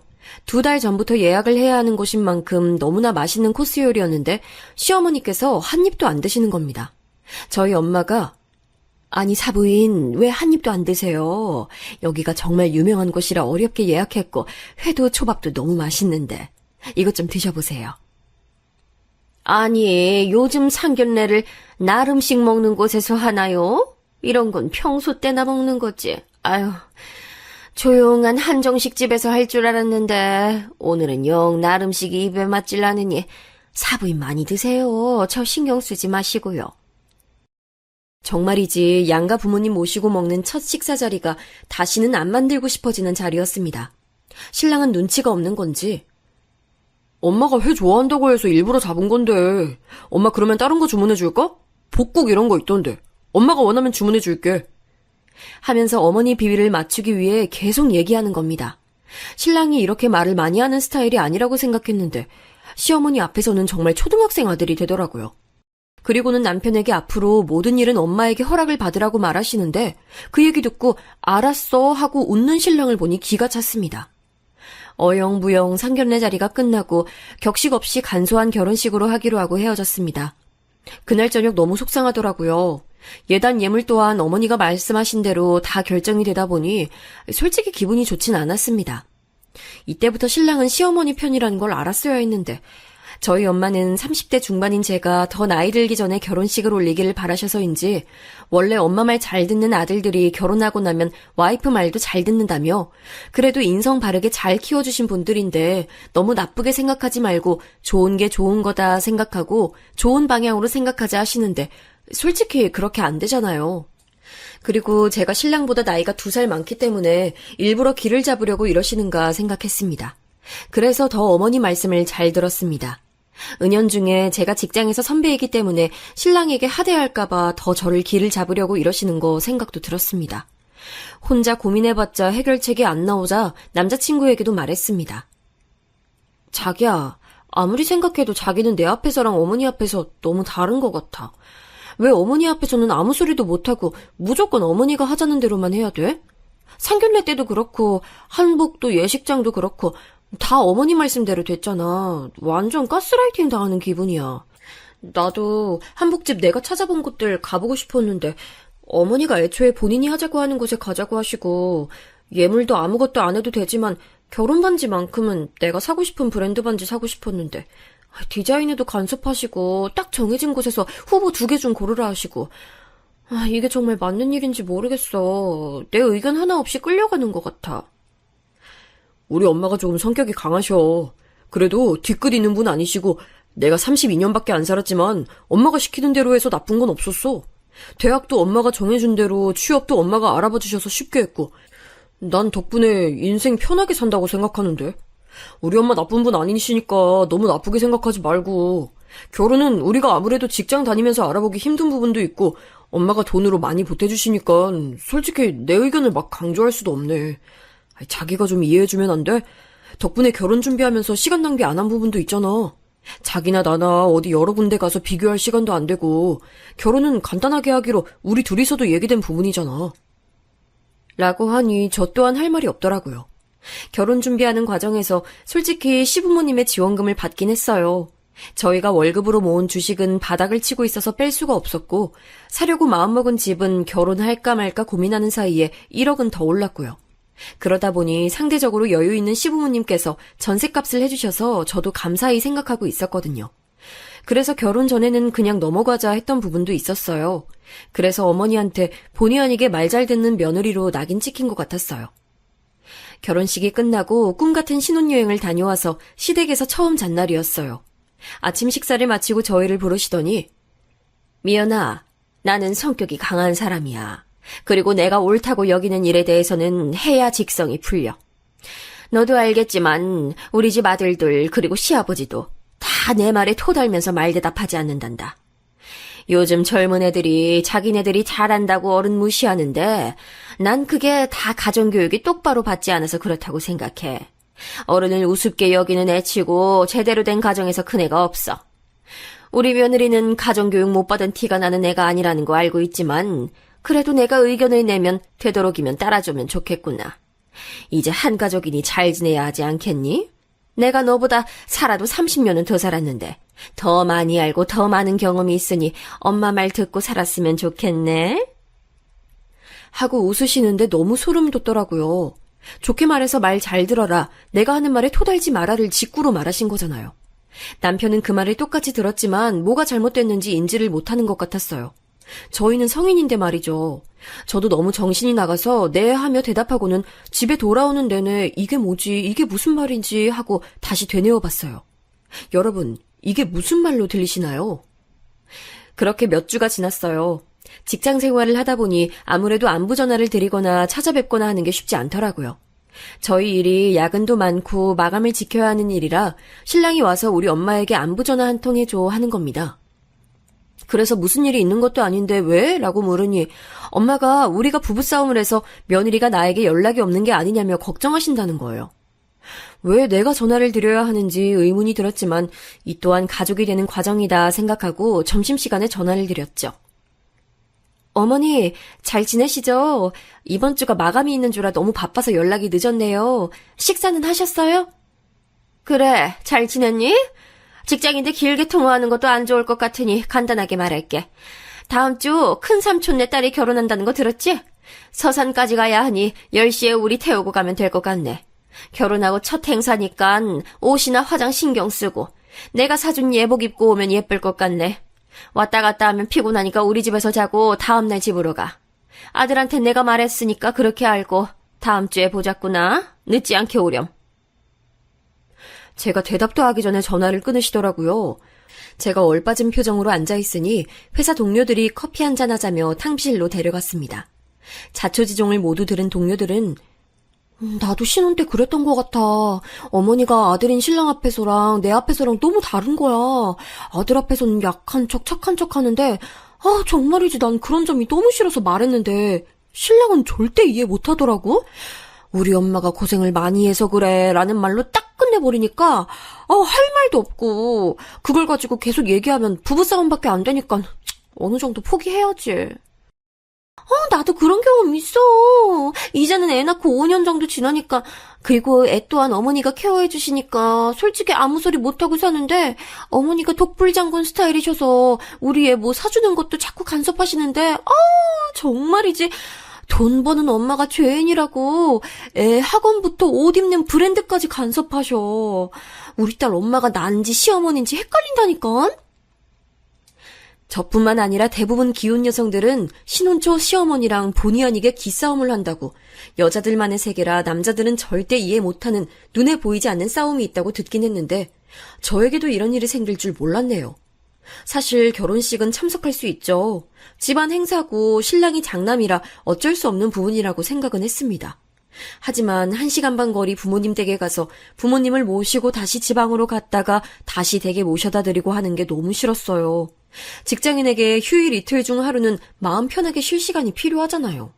부모님이 연세가 많으셔서 운전을 못 하신다면 두 분 다 운전 잘하시고 각자 차 있으시고 혼자서 바다 보러 부산까지 당일치기 여행도 가시는 분들인데 저희가 토요일 아침 8시부터 나와서 모시러 가야 하는 건지 솔직히 저는 시간 아깝고 너무 싫었는데 거기에 저의 의견은 듣지도 않고 모든 것을 결론지어서 통보만 하는 시어머니께도 화가 났습니다. 그날 저녁 신랑이랑 퇴근하면서 자기야, 결혼식 우리끼리 갔다 오면 안 돼? 간 김에 다음날 여행을 가든가 꼭 우리가 1시간 반이나 걸리는 시댁에 가서 부모님 모시고 갔다가 다시 모셔다 드리고 시댁에서 자고 와야 돼? 거기서 아침 먹고 점심 먹고 가라 하실 게 뻔한데. 엄마가 우리가 보고 싶은가 보지. 자기는 차에서 좀 자. 내가 운전할게. 그리고 주말에 엄마가 밥 해주면 잘 먹고 오면 되지. 근데 우리 엄마랑 할머니가 사이가 진짜 안 좋거든? 거의 안 보고 사시는데 아마 그것 때문에 더 우리를 데리고 가고 싶은 걸 수도 있어. 무튼 이번엔 엄마 말 들어드리자. 응? 사실 상견례 전에도 할머니가 살아계시다고 알았는데 인사드리러 가겠다고 말씀드렸는데 신경 쓰지 말아라 하고 바로 말을 끊으셔서 시댁 쪽 친척들은 거의 결혼식 전날에 처음 뵀거든요. 그래서 시어머니와 시할머니 관계가 궁금하긴 했는데 신랑에게 더 이상 묻는 건 아닌 것 같아서 참았습니다. 그건 그거고 주말에 시부모님 댁에서 자고 와야 할 걸 생각하니 벌써부터 머리가 아프더라고요. 아직 편하지 않은 시댁이라 사실 시댁 문제만 아니면 전혀 싸울 일 없는 우리 부부라서 하루 고생하고 말자라는 생각에 더 이상 말 안 하기로 했어요. 금요일 또 사건이 생기더라고요. 퇴근 시간 신랑이 빨리 주차장으로 내려오라고 재촉하는 겁니다. 무슨 급한 일이 생긴 줄 알고 나오니 회사 앞에 어머니가 오셨네요. 서해 여행 갔다가 젓갈을 사왔는데 이걸 주려고 회사 앞까지 찾아왔다는 겁니다. 전화를 주시던가 택배를 보내주시면 될 일을 이렇게까지. 거기에 금요일이니 주무시고 가시겠다면서 집에 가자고 하시는 거예요. 직장 생활하시는 분들은 아실 겁니다. 아침에 바빠서 우유 마신 컵 그대로, 잠옷은 허물처럼 벗어놓고 나온 집에 화장실 청소는 어떡하지? 준비가 하나도 안 되어 있는 집에 시부모님이 오신다는 건 여자들에겐 재앙이잖아요. 제가 어머니께 좋게 말씀드렸죠. 어머니, 저희 회사 근처에 맛있는 오리고기집 있어요. 몸에 좋은 오리고기랑 오리탕이랑 드시고 저희가 댁까지 모셔다 드릴게요. 저희가 아무 준비를 안 해서. 아니, 너희 맞벌이 한다고 바쁜 거 알고 피곤한 것도 아는데 뭐하러 1시간 반이나 운전해서 가니? 나도 피곤하니까 식사는 소고기집으로 가자. 오늘은 소고기 먹고 싶네.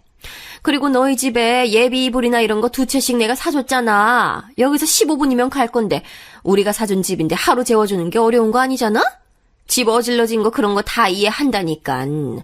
그렇게 꽉 막힌 엄마 아니다 얘. 아들, 근처 소고기 파는 집으로 어서 가자. 엄마가 사줄게. 자자, 어서 출발하자. 더 늦어지면 차 밀리니깐. 어서 출발해 아들. 저희 신랑은 눈치만 보고 저는 인상 구겨진 걸 필 수가 없겠더라고요.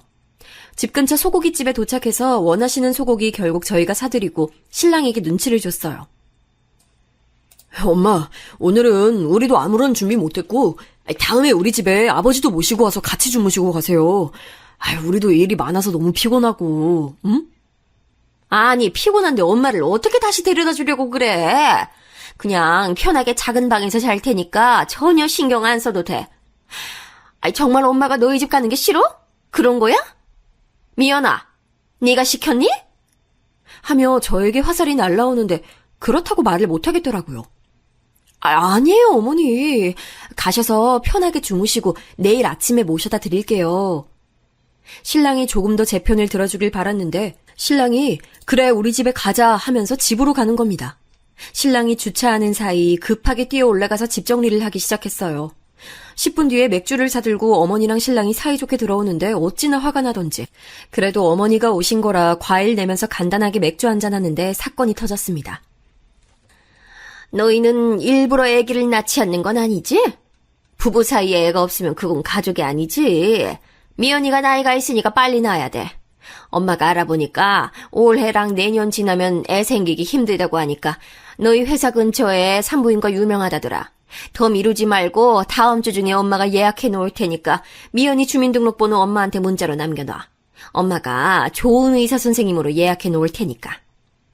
하시는 겁니다. 솔직히 아이는 생기면 낳는 거고 안 생기면 우리 둘이서도 문제 없다고 생각했어요. 요즘 세대 부부들이 그렇듯 결혼을 했기 때문에 꼭 아이를 낳아야 하는 시대는 아니잖아요. 제 사진에는 종갓집이 아닌 거 알고 결혼한 것도 있고 남편이 장남이긴 하지만 아들이 혼자인 것도 아니고 더군다나 신랑도 저도 아이를 좋아하는 편이 아니기 때문에 지금 당장 시간과 돈을 투자해서 임신하고 싶지 않았습니다. 어머니, 아이 문제는 저희가 조금 더 생각해보고 말씀드릴게요. 아직 저희 자리 잡은 지도 얼마 안 됐고 회사에서 승진해야 할 시기라서 병원을 꾸준히 다니기가 어려워요. 이해해주세요. 그래 엄마, 우리 애 문제는 우리 둘이도 아직 결혼한 지 얼마 안 됐고 조금만 있다가 하던가 할게. 아니, 엄마가 너희 시간 없을까봐 미리 알아봐주고 예약까지 해주고 돈 드는 부분이 있으면 조금 보태주고 하는 거지. 어찌 이렇게 매정하게 싫다고 말해? 일하는 며느리 힘들까봐 내가 다 해준다는데. 너희가 이렇게 나오는 게 난 이해가 안 간다. 우리 집에 시집 왔는데 애도 안 낳고 둘이서 지금은 좋겠지. 그래도 10년 뒤에 낳고 싶으면 45인데 그럼 애 학교 입학할 때 너희 50이 넘는데 그런 것도 생각 안 했잖아. 엄마가 다 알아보고 해줄 테니까 엄마 말 들어. 저는 어이가 없어서 대답을 못하고 있는데 신랑이 알겠다고 대답하는 겁니다. 어머니 주무시러 들어가시고 신랑에게 제 의견을 얘기했어요. 남편, 왜 나랑 얘기도 안 하고 알겠다고 하면 어떡해? 당장 내년에 승진 걸려서 요즘 내가 열심히 하고 있는 거 알면서 왜 그래? 엄마가 알아봐 주신다고 한 병원 한 번만 갔다 오면 다 편할 건데. 아니, 나랑 같이 가보자. 당신 혼자 가라고 안 할게. 장인 장모님도 아기 좋아하시잖아. 왜 얘기 끝이 우리 부모님으로 끝나는지 모르겠지만 일 끝나고 너무 피곤하기도 하고 한 번쯤은 산부인과 가보려고 생각한 것도 있어서 한 번만 가고 그 다음부터는 거절해야겠다 생각했습니다. 하지만 무언가 잘못되고 있다는 느낌을 지울 수가 없었습니다.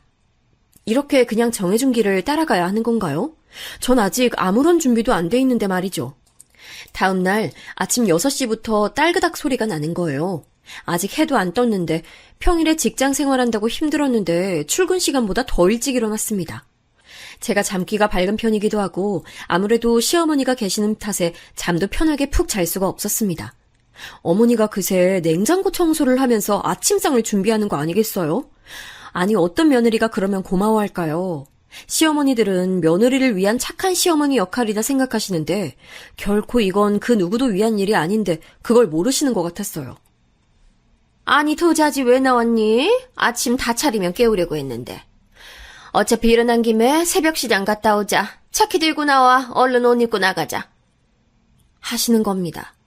역시나 제 의견 따윈 묻지 않으시고 차키 들고 나와라 하시는 거 보니 어이가 없었는데 신랑을 깨우려고 하니 평소 직장 다니느라 피곤할 텐데 아들은 두고 저랑 둘이서 가자고 하시더라고요. 같은 직장 다니는 저는 안 피곤한가요? 이럴 때마다 정말 시자는 시자구나 싶더라고요. 어머니랑 30분 걸려서 새벽 시장에 도착했습니다. 저희는 솔직히 저녁도 회사에서 먹는 경우가 많고 밀키트나 정말 간단하게 먹는 편입니다. 퇴근하고 와서 재료 손질해서 음식할 힘도 없을 뿐더러 요리에 재능도 없고요. 그런데 어머니는 파, 양파, 마늘부터 다 한 망씩 사시는 겁니다. 집에 어떻게 야채가 이리 없을 수 있냐며.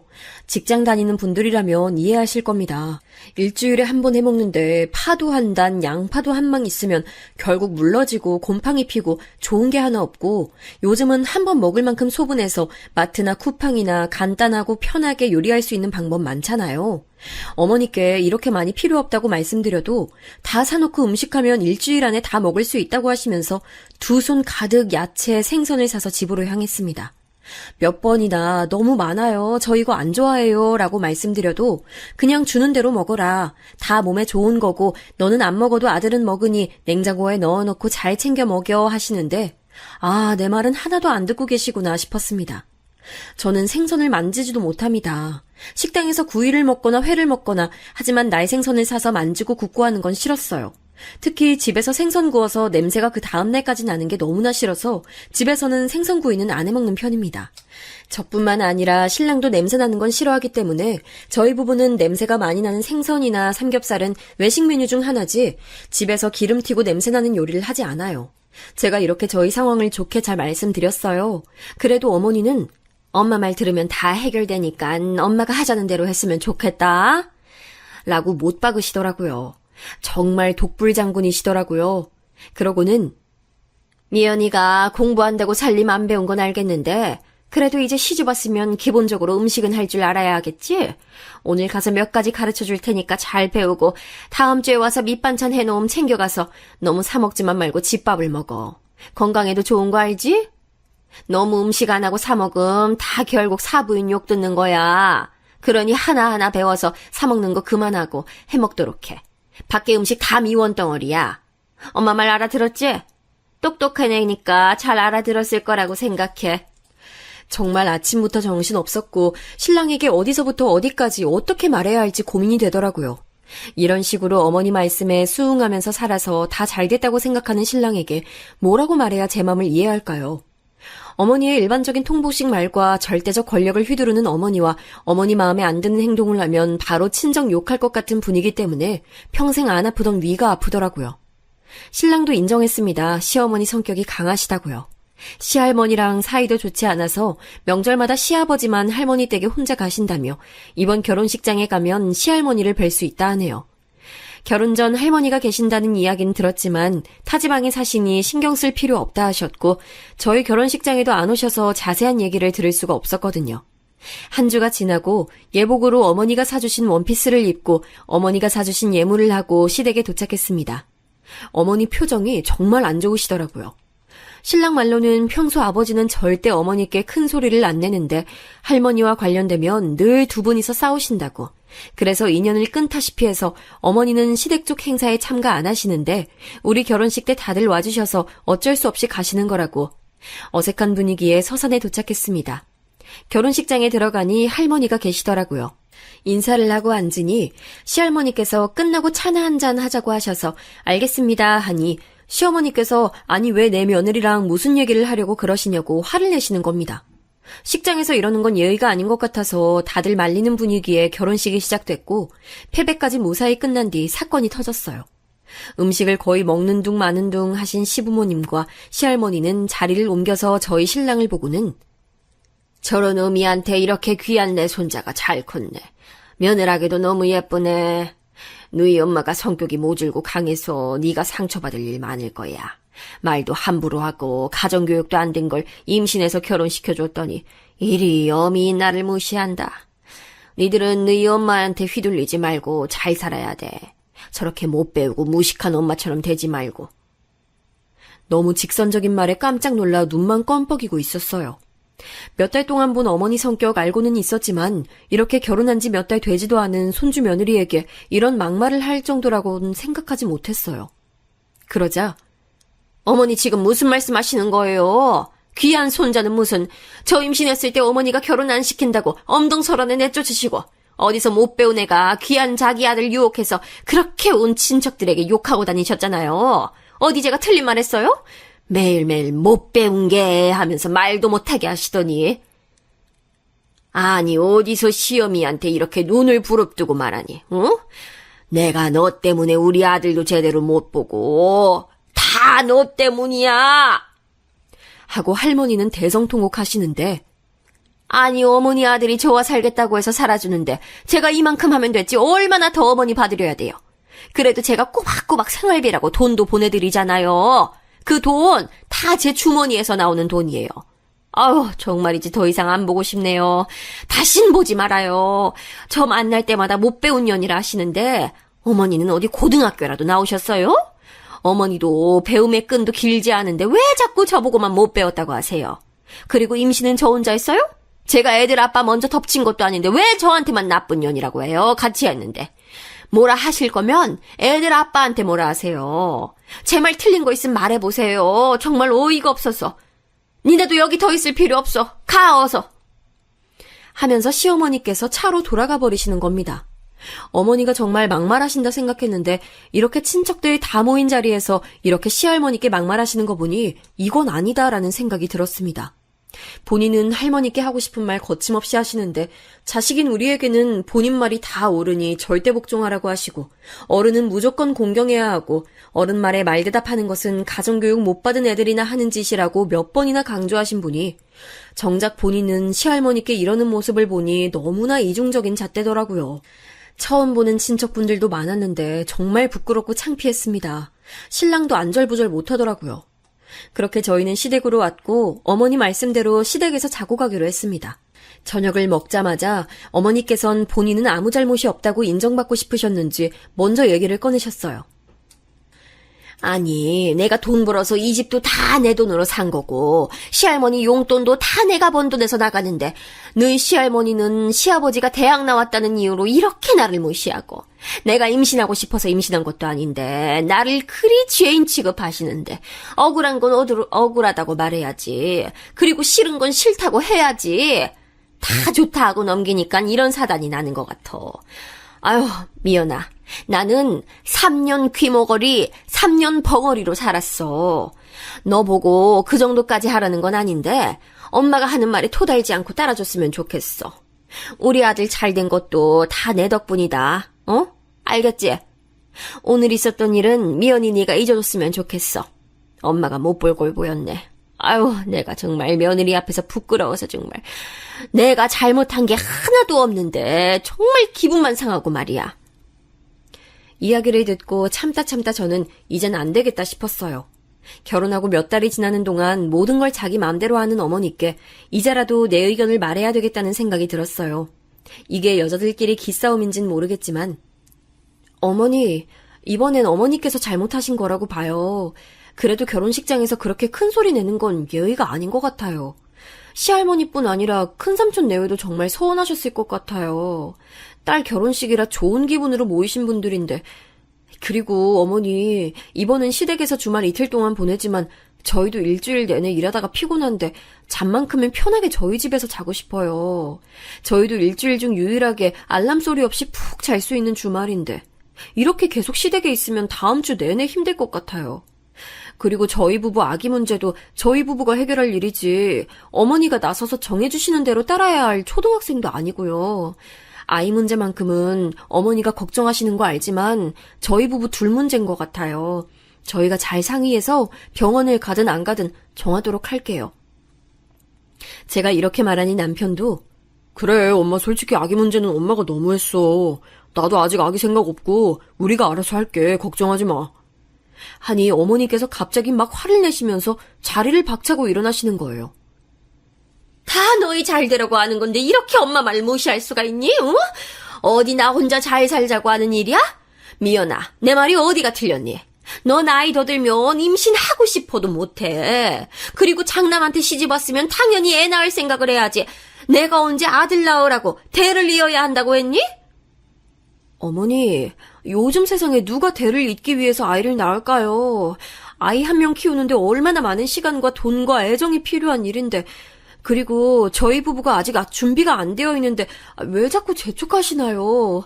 저희가 결혼한 지 3, 4년이 지난 것도 아니고 제가 어머니 눈에는 나이가 많은 것 같으시겠지만 아직 제 친구들 중에서는 결혼 안 한 친구들도 있고 저보다 더 나이 많은 선배도 임신해서 잘 살고 있어요. 요즘은 40에 첫애 낳는 사람도 많아요. 너 어디서 어른한테 대드니? 내가 너한테 어떻게 했는데? 친정에서 시어머니 말에 말대꾸하라고 하시든? 내가 너한테 말했을 텐데 엄마 말 잘 들으면 우리 재산도 다 물려줄 거라고. 다 알아보고 너한테 필요한 것만 알려주고 내가 하는 말만 들으면 다 잘 된 건데 어디서 말대꾸야? 어머니가 그러셨죠. 억울한데 당하고 있는 거 아니라고. 생각해보니 참고 사는 게 능사는 아닌 것 같아서요. 계속 이렇게 결혼 생활 유지하는 건 아닌 것 같아요. 저도 초등학생도 아니고 다 큰 성인인데 제 의견은 말할 수 있잖아요. 아니 어디 내 말이 틀린 거 있니? 다 너희를 위해서 하는 말인데 이렇게 반대할 일이야? 더 이상 한 집에 있으면 싸울 것 같은지 신랑이 집으로 가자고 하더라고요. 저 또한 너무 피곤하고 기분 나빠서 더 이상 시댁에 있기 싫었습니다. 엄마, 자꾸 이렇게 막무가내로 우기시면 저희도 편하게 못 와요. 하고 나오는데 어머니의 화난 목소리가 대문 밖까지 들리더라고요. 집에 와서 신랑에게 얘기했습니다.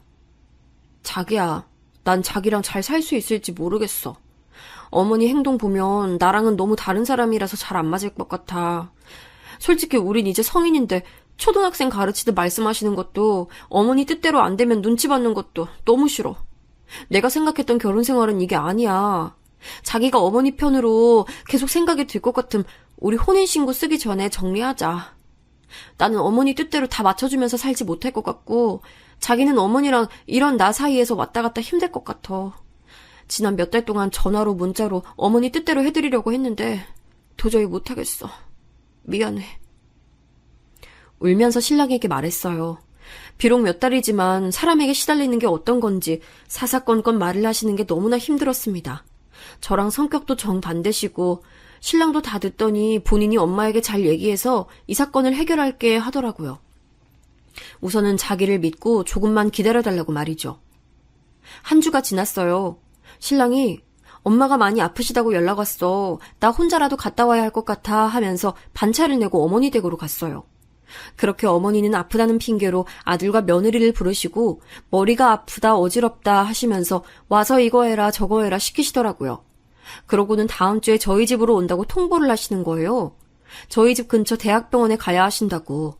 신랑은 그날 출장이라 저보고 본인을 모시고 가라고 하시면서 머리가 너무 아프고 손도 떨리신다고 막 가슴도 아프다고 하시는데 괜히 잘못했다는 생각 반 내 탓이 아닌데 모든 일이 내 탓으로 일이 진행되는 것 같아서 마음이 불편했습니다. 어머니를 모시고 온갖 검사를 다 했습니다. 저 또한 하루 월차를 쓰고 최대한 어머니 비위를 맞춰드렸어요. 아직 젊으신 시어머니시지만 혹시나 큰 병이라도 있으셔서 아프신 거일까봐 걱정이 됐어요. 대학병원에서 검사를 한 뒤 의사 선생님께 병명을 물어봤어요. 아무래도 평소 건강하신 분이 아프시다고 하니 걱정도 됐거든요. 의사 선생님께서는 피검사, MRI, 소변검사, 심전도 검사 다 정상입니다. 혈압도 좋으시고 당뇨도 없으시고 어디 아프신 것 같지 않으신데 심적으로 불편하신 게 있으신 게 아닌가요? 병명이요? 병이 있어야 병명이죠. 너무 건강하신데요. 하고 웃으시는데 그냥 꾀병이셨구나 생각이 들었습니다. 저랑 신랑 마음 불편한 건 생각도 안 하시고 그저 우리 부부가 자신 말을 잘 듣게 하기 위해서 쇼하신 거구나 생각이 먼저 들었습니다. 생각해보면 머리 아프신 분이 외식도 하시고 손 떨리신다는 분이 매일 골프 연습하러 연습장도 가시고요. 사람이 몸이 안 좋으면 솔직히 아무것도 안 하고 싶고 골프는 무슨 운동할 생각이 없지 않나요? 신랑에게 얘기했습니다. 어머니 진짜 아프셔서 그런 거 아닌 것 같아.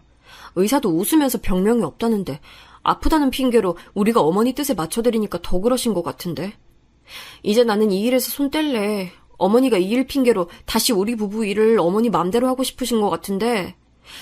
자기야, 부모도 자식에게 독립을 해야 하는데 아직 어머니는 내 품의 자식인 것처럼 당신 대하는데 이제 우리는 우리 둘이 주체가 돼야 하는데 이건 아닌 것 같아. 어머니는 그날 아무런 병명이 없다고 하시자 바로 집으로 가시더라고요. 그 뒤로 한 달간 별다른 연락이 없으셨습니다. 자신이 쇼한 걸 며느리 앞에서 들켜서 창피하신 건지 조용히 한 달이 지나갔어요. 하루는 남편이 술을 먹고 들어왔더라고요. 남편이 자는데 새벽 2시에 카톡이 오는 겁니다.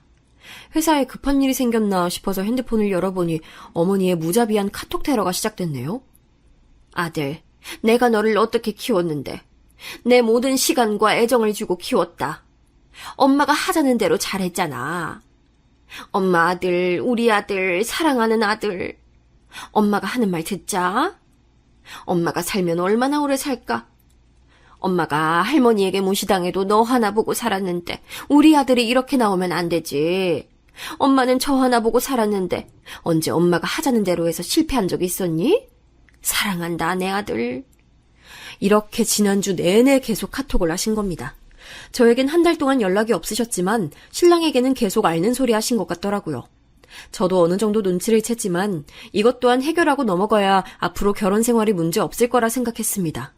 여기서 내가 그냥 어영부영 넘어가면 모든 주도권은 시어머니에게 가고 저는 더 이상 제 의견을 말할 수 없는 분위기로 고착될 것 같아서요.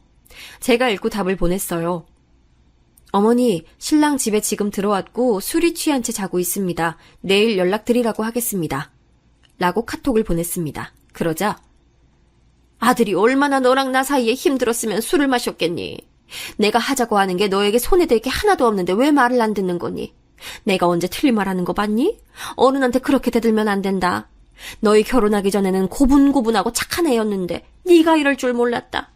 내가 나쁜 일 시키는 것도 아니고 너한테 생활비를 달라고 하는 것도 아닌데 왜 내 의견을 무시하는 건지 모르겠네. 나 때는 시어머니한테 의견 반대하는 건 생각도 못했어. 너만 내 말 잘 들으면 우리는 다시 화목한 가족이 될 수 있다. 하면서 다시 저에게 본인의 말 잘 듣는 인형이 되길 바라시더라고요. 어머니, 저도 제가 하고픈 말은 해야겠어요. 아무리 가족이라도 한쪽 의견만 듣고 무조건 맞다고 할 순 없어요. 안녕히 주무세요. 내일 출근해야 해서 이만 자도록 하겠습니다. 라고 답을 보내고 날밤을 새웠네요. 여러분이라면 어떻게 하시겠나요? 어른 말이라면 무조건 들어야 한다는 어머니. 본인은 시어머니에게 친척들이 있는 자리에서 본인의 어머니 말에 하나하나 반박하면서 자기 할 말 다 하시고는 저에게는 어머니 의견을 무조건 따르는 착한 인형이 되시길 바랍니다. 이런 가족의 울타리가 유지될 수 있었던 건 아마 시아버지의 체념과 아들에 대한 가스라이팅으로 이뤄진 것 같은데 전 그렇게 살고 싶지 않았어요. 신랑 또한 이제서야 뭐가 잘못된 건지 알더라고요. 신랑도 어머니도 결혼하면서 서로에게 독립할 시간이 필요하다는 생각을 했습니다. 생각해보면 자취 한 번 한 적 없는 신랑은 30년 동안 어머니의 품속에서 산 거랑 마찬가지잖아요. 거기에 말 잘 듣는 아들, 시키면 시키는 대로 잘하던 아들이 결혼을 하고 자기 의견을 표현하고 반대하는 의견을 내니 어머니 입장에서는 화가 날 수도 있고 서운한 감정이 들 수 있습니다. 그러나 그건 어머니가 스스로 이겨내셔야 하는 감정이지 제가 어떻게 해드릴 일은 아닌 것 같았어요. 저희 친정 부모님 같은 경우 저는 자식이지만 하나의 인격체로 제 삶을 알아서 살 수 있도록 독립적으로 키우셨거든요. 모든 일에 제 의견을 물어보시고 책임을 지는 것도 본인이니 본인이 원하는 대로 하는 게 제일 좋은 일이다 하시는데 친정과 너무 다른 분위기의 시댁은 정말이지 한숨만 나오네요. 결혼은 가족과 가족의 만남이고 두 개인의 결합이 아니라 가족 간의 결합이라고 하는데 그 말이 무슨 말인지 절실히 느껴지네요. 아직도 여전히 신랑은 좋지만 이 결혼 생활을 잘 유지할 수 있을지 의문이 들었어요. 결혼 전에는 그저 성격이 강한 어머니, 물질적으로 도움을 주시는 분이라 솔직히 의견 낼 수가 없었는데 그리고 저 또한 모든 게 처음이라 익숙치 않아서 참고 넘긴 부분도 많았지만 결혼을 해서 가족이 되는 거라면 이대로 무조건 한쪽이 참는다고 해결되는 건 아닌 것 같아요. 제가 이렇게 나오니 시어머니는 신랑에게 계속 전화하면서 아프다는 핑계로 이제는 눈물까지 흘리시면서 난리를 피우시는데 이게 그렇게까지 할 일인가요? 여러분은 어머니의 이런 행동이 어떻게 보이시나요? 아들에 대한 집착과 며느리까지 통제하에 두고 싶은 마음이신 것 같은데 시어머니 본인은 시할머니께 꼬박꼬박 말대답하면서 하고 싶은 말 다 하시면서 왜 저보고는 무조건 따르라고 명령하시는 걸까요? 이렇게 남편과도 어색한 시간이 흐르고 서로 말은 꺼내지 않아도 서먹한 시간이 계속됐어요. 신랑이 먼저 말을 꺼내더라고요. 자기도 친구들에게 얘기도 해보고 많은 고민을 했는데 엄마랑 다시 모여서 얘기를 하자고. 본인도 이제 우리 부부가 하나의 가족인데 자기를 믿고 시댁에 같이 가자고요. 주말에 시댁에 갔습니다. 어머니가 그래 너희가 와야지 잘 왔다 하시더라고요. 어머니는 저희가 숙이고 들어간 걸로 생각하시는지 저녁 먹는 내내 자주 오라면서 다음 주에는 뭐 하냐며 같이 놀러 가자 하시더라고요. 불편한 저녁 식사가 끝나고 신랑은 어머니 아버지께 할 말이 있어요 하면서 얘기를 시작했습니다. 어머니랑 아버지랑 힘들게 저 키워주신 거 알아요. 하지만 저도 이제 독립했고 저희 가정의 가장입니다. 이제 우리가 결정한 것에 너무 반대하지 마세요. 아이 문제든 주말에 어떻게 할 건지도 통보가 아니라 의견을 내주세요. 어머니는 제가 아버지처럼 명절 추석에 잠시 얼굴 비추고 오길 바라세요. 어머니가 계속 이렇게 나오시면 저 또한 마음 편하게 집 못 와요. 그리고 부모님 덕분에 전셋집 구할 때 편하게 구한 것도 맞아요. 저희가 열심히 벌어서 갚을게요. 하지만 그렇다고 해서 저희 모든 시간을 간섭하시는 건 아니라고 봐요. 저도 저희 시간이 이 사람도 이 사람만의 시간이 필요한데 지금처럼 저희한테 물어보지도 않고 마음대로 약속 잡아버리시고 통보하시고 거기에 못 간다고 하면 화내시고 그리고 미연이도 어른이고 할 말은 해야죠. 엄마도 할머니한테 엄마가 할 말 다 하시잖아요. 요즘에 미연이같이 어머니 말이라고 내내 하는 사람 없어요. 제가 결혼 전부터도 늘 고마워했어요. 우리 엄마 성격 강한 거, 자기 고집 있으신 거 제 친구들도 다 알아요. 오죽하면 친구들이 저보고 마마보이라고 놀릴 정도로 제가 엄마 말씀 잘 들은 거예요. 그때는 그게 맞았지만 지금은 아니에요. 엄마도 이번 일로 스트레스 받아서 아프신 것도 알아요. 근데 엄마가 그렇게 사랑한다는 아들도 엄마 때문에 힘들어요. 미연이랑 행복하려고 한 결혼인데 나 때문에 내가 사랑하는 여자가 고생하는 것도 애가 얼마나 스트레스 받았으면 위궤양까지 와서 일주일 내내 병원 다녔어요. 엄마와 미연이 사이에서 마음고생하는 것도 정말... 아마 아버지도 그래서 할머니 댁에 명절에만 가는 거겠죠. 근데 저는 그렇게 하고 싶지 않아요. 엄마가 바라시는 게 그런 거 아니잖아요. 아들 말 다 들으신 어머니는 얼굴이 불그락푸르락 하셨습니다. 아들이 며느리 편만 든다고 생각하시는 것 같았어요. 그리고는 눈물을 흘리시면서 세상 가장 불쌍한 표정을 지으시고 저를 째려보시고는 한숨 한번 쉬시고 정말 미연아, 네가 시켜서 이러는 거 아니니? 결혼하면 아들 뺏긴다고 하더니 무슨 말인지 알겠네. 난 딸이 없어서 너를 내 딸이다 생각하려고 했어. 그래서 어떻게 하면 더 좋을까 생각하면서 한 거고 내 의견이 아직도 맞는다고 생각해. 근데 우리 아들이 나 때문에 힘들다고 하니, 아, 정말 엄마가 할 말이 없다. 오늘은 이만 가거라. 집으로 돌아오는 차 안에서 신랑에게 말했어요. 고마워, 자기야. 정말 지난 몇 주 동안 너무 힘들었어. 자기랑 어색한 분위기라는 것도 알았지만 내가 먼저 말할 수가 없었어. 미안해. 그리고 너무 고마워, 내 편 들어줘서. 그리고 내가 잘못한 게 아니라고 해줘서 고마워. 제가 눈물을 뚝뚝 흘리자 남편이 말하더라고요. 나도 처음엔 자기한테 서운했거든? 근데 결혼한 선배들이 다들 그러는 거야. 자식 낳으면 엄마 마음도 이해가 간다고. 하지만 아내 마음이 더 공감 간다고. 나에겐 나를 낳아주시고 사랑으로 키워준 엄마지만 이제 결혼한 지 몇 개월 되지 않는 아내에게 똑같이 이해를 바라는 거는 이기적인 거라고. 그리고 자기 말한 대로 30년 동안 한 번도 독립해서 살아보지 않아서 엄마랑 나랑 독립도 필요하다고 생각했어. 오늘 강하게 말한 건 그래야 엄마도 무턱대고 찾아오시거나 무조건 주말에 시부모님이랑 보자고 연락하거나 일방적으로 약속을 잡는 일 없으실 거야. 그리고 무조건 엄마 의견 따라야 한다는 것도 당장 100% 바뀌지 않겠지만 내가 최대한 자기 편에 설게. 그러니까 우리 다시 행복하게 살자. 지난 몇 주 동안 자기랑 있으면서도 정말 이러지도 저러지도 못하는 내 자신이 한심했고 언제나 나 보면서 환하게 웃어주던 자기가 어느새 내 눈을 잘 안 쳐다보는 거 느끼고 나 마음이 아팠어. 이제 모든 일에 우리 부부가 최우선이 될게. 그리고 또다시 이런 일이 일어나도 내가 알아서 안 된다고 할게. 나 믿어줘. 신랑 말을 듣고 나니 이래서 연인과 부부는 다르구나. 정말 우리는 이제 단단한 부부가 되었구나 싶었어요. 시어머니가 강하게 나와도 이제 나도 이겨낼 수 있겠구나 생각하니 웃음이 나더라고요. 그렇게 한 달이 지났어요. 한 달 동안 카톡이나 문자로 주말에 뭐 하는지 궁금해하시던 어머니는 연락이 없으셨어요. 그리고 저에게 이렇게 해라 하면서 문자로 명령하시는 대신 신랑이랑 얘기해보고 연락다오 하면서 의견을 물어봐 주셨어요. 몇 개월이 지난 지금 가끔씩 화를 내시긴 하지만 바로 미안하다고 사과도 하시네요. 이제 저도 마음 놓고 결혼 생활할 수 있을 것 같아요. 비록 시할머니와 시어머니 그리고 시가 친척들에게는 최악의 날이었던 결혼식이 저에게는 말할 수 있는 기회가 됐고 그 덕분에 저희 부부 관계는 좋아졌어요. 이제 아이를 가져도 좋을 것 같다는 확신이 듭니다.